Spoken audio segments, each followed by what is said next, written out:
Hello students, आज अपन एक topic के साथ है जिसका नाम है क्या 11th क्लास का है, 4th चैप्टर आपका लॉ ऑफ मोशन। अगर हिंदी में कहें तो इसको क्या बोला जाता है, गति के नियम। आपको याद होगा कि जब अपन बात करते हैं मैकेनिक्स की तो अपने पास किसी भी ऑब्जेक्ट के मोशन के ड्यूरेशन में हमें आपको पता है न्यूटन से अपने सबसे पहले अपने को याद आता है कि न्यूटन के जब किसी पेड़ के नीचे बैठा था तो कोई एप्पल आके ऊपर से उसके ऊपर गिरा तो वहीं से अपना ग्रेविटेशन और सारे के सारे निकल के आए थे। लेकिन सबसे पहले अगर जब बात करें तो इस लॉ ऑफ मोशन के बारे में अगर किसी ने बताया तो वो है गैलीलियो। तो गैलीलियो ने यहाँ पे अपने पास क्या रिप्रेजेंट किया कि कोई भी ऑब्जेक्ट अगर मूव कर रहा है, मोशन कर रहा है, गति करते हुए किसी भी कण पर अगर तब तक वो मूवमेंट में नहीं आएगा जब तक कि उसके ऊपर कोई ना कोई एक्सटर्नल फोर्स अप्लाई नहीं हो। यानी हर एक ऑब्जेक्ट जो कि गति कर रहा है, मोशन कर रहा है, उसके लिए सबसे कंपलसरी कंडीशन क्या है कि उसके ऊपर कोई ना कोई बाह्य बल क्या करे, कार्यरत रहे। तो यहीं से अपने निकल के आता है और मोस्टली यहाँ पे 3 लॉ ऑफ मोशन है जिनमें नंबर फर्स्ट आता है अपना क्या law of inertia. Law of inertia इसे कहा जाता है क्या, जड़त्व का नियम। क्या होता है कि लॉ ऑफ इनर्शिया क्या रिप्रेजेंट करता है कि जैसे अपने पास क्या है, कोई एक ऑब्जेक्ट है, ये यहां पे क्या रखा हुआ है, स्टेबल रखा हुआ है। कोई एक ऑब्जेक्ट है जिसको मैंने क्या किया, सरफेस के साथ यहाँ पे स्टेबल रख दिया। तो इस ऑब्जेक्ट को मोशन करवाना है, मूवमेंट करवाना है, तो क्या ये विदाउट एनी एक्सटर्नल फोर्स ये अपनी जगह से मूव कर सकता है क्या? ना। तो ये अगर यहाँ रखा हुआ तो ये ऑलवेज कहाँ रहेगा, यही रहेगा। तो किसी भी ऑब्जेक्ट को अगर इसको मूवमेंट कराना है तो या तो मेरे को इसको इस डायरेक्शन में फोर्स अप्लाई करना पड़ेगा या अपने को क्या करना पड़ेगा, इस डायरेक्शन में फोर्स अप्लाई करना पड़ेगा। तो whenever first law of motion क्या रिप्रेजेंट करता है कि अगर कोई ऑब्जेक्ट अपनी जगह पर स्टेबल है तो वो ऑलवेज कैसा रहना चाहता है, स्टेबल रहना चाहता है। अगर कोई ऑब्जेक्ट मूवमेंट कर रहा है तो वो ऑलवेज क्या करना चाहेगा, मूवमेंट करना चाहेगा। कब तक? until we apply a external force on it। यानी इस पे क्या निकल के आ जाएगा, when an object at stable it always wants to be stable if it is moving it always wants to be moving until we apply an external force on it। यानी क्या बता रहा है कि कोई ऑब्जेक्ट अगर स्टेबल है, अपनी जगह पर रुका हुआ है, तो ऑलवेज कैसे रहना चाहेगा, वहीं पे स्थिर रहना चाहेगा। अगर कोई ऑब्जेक्ट मूवमेंट कर रहा है तो वो ऑलवेज कैसे रहना चाहेगा, मूवमेंट करता रहेगा। कब तक? जब तक कि उस पर कोई एक्सटर्नल फोर्स, कोई बाह्य बल कार्यरत ना हो। अगर इसको अपन हिंदी में बोलना चाहे जड़त्व के नियम को तो क्या होगा, यदि कोई कण स्थिर है तो सदैव स्थिर रहना चाहेगा, यदि कोई कण गतिमान है तो वह सदैव गतिमान रहना चाहेगा। कब तक? जब तक कि उसके ऊपर कोई बाह्य बल कार्यरत ना हो। इसे हम जड़त्व का नियम कहते हैं। जैसे कि कोई ऑब्जेक्ट अपना लिया हुआ था, तो बताया था मैंने आपको, कोई सरफेस है, इसके ऊपर मैंने ले जाके क्या रख दिया, कोई एक स्टोन ले जाके रख दिया, कोई पत्थर ले जाके अपने रख दिया मास का, तो ये ऑलवेज क्या रहेगा, यहीं पर रहेगा। कब तक की? जब तक कि उसके ऊपर अपन कोई एक्सटर्नल फोर्स अप्लाई नहीं करे। ये कहलाता है क्या, फर्स्ट लॉ ऑफ मोशन। चलिए अपन आगे बढ़ते हैं और अपना सेकंड टॉपिक लेते हैं, वो है अपना क्या, law of momentum. Second law of motion है जिसे अपन क्या बोलते हैं, लॉ ऑफ मोमेंटम। हिंदी में अगर इसको कहा जाए तो इसको बोला जाता है क्या, संवेग का नियम। मोमेंटम यानी संवेग। तो लॉ ऑफ मोमेंटम क्या रिप्रेजेंट करता है? सबसे पहले अपन बात करते हैं मोमेंटम ये क्या होता है। तो यहां पे ध्यान दीजिएगा आप अच्छे से, momentum equal to force multiple of क्या होता है, वेलोसिटी। कि whenever we object apply and force on an object it moves with the velocity, यानी अपन जब किसी ऑब्जेक्ट पर फोर्स अप्लाई करते हैं तो वो मूवमेंट करना स्टार्ट कर देता है। Then the product of force and velocity is known as momentum.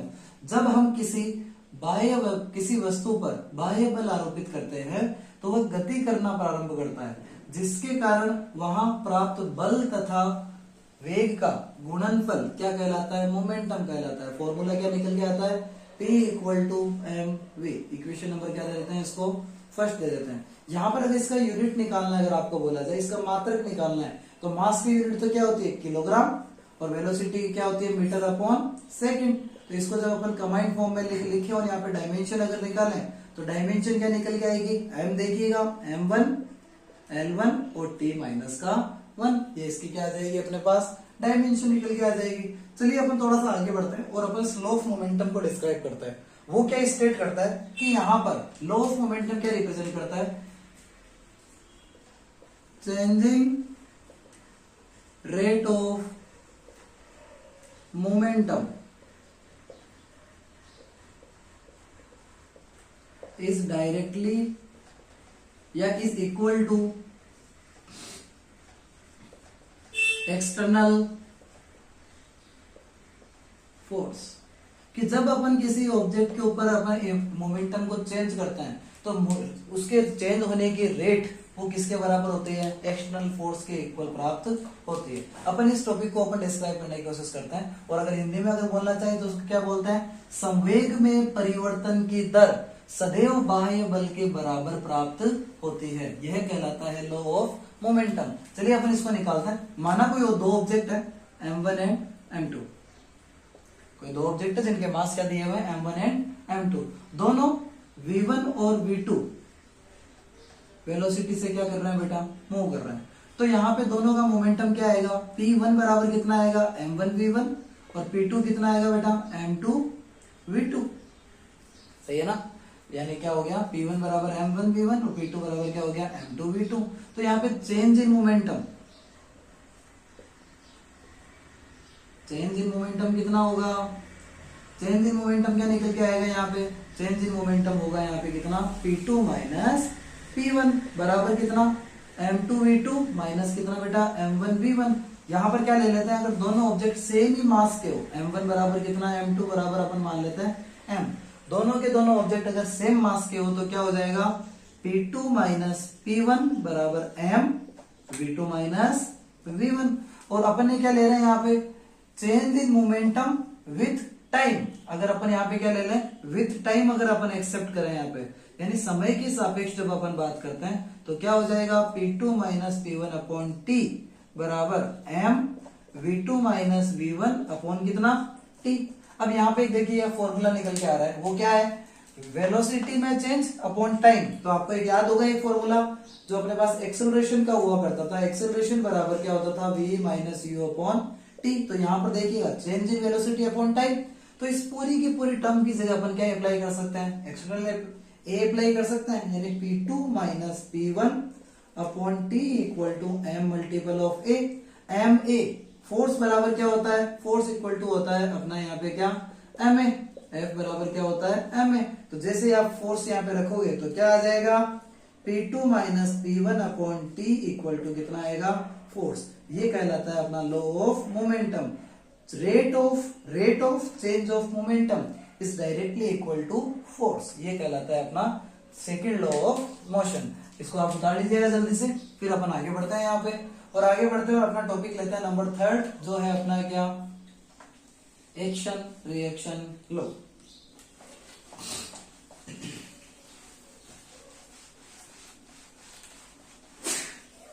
जब बात कर रहे हैं अपन थर्ड लॉ की, वो क्या है अपना? Action reaction law. Action reaction law क्या बताता है कि जब अपन किसी ऑब्जेक्ट के ऊपर कोई फोर्स अप्लाई करते हैं, कोई एक्सटर्नल फोर्स अप्लाई करते हैं, तो वो ऑब्जेक्ट भी उसके जस्ट अपोजिट डायरेक्शन में क्या लगा रहा है? फोर्स लगा रहा है। जैसे अगर अपन देखना चाहे, मैं अगर इस बोर्ड को यहाँ पे क्या लगा रहा हूँ? फोर्स अप्लाई कर रहा हूँ, तो बोर्ड भी अपनी तरफ से क्या लगा रहा है? एक्सटर्नल फोर्स अप्लाई कर रहा है। तो इसी को अपन क्या बोलते हैं कि each and every action has an opposite reaction.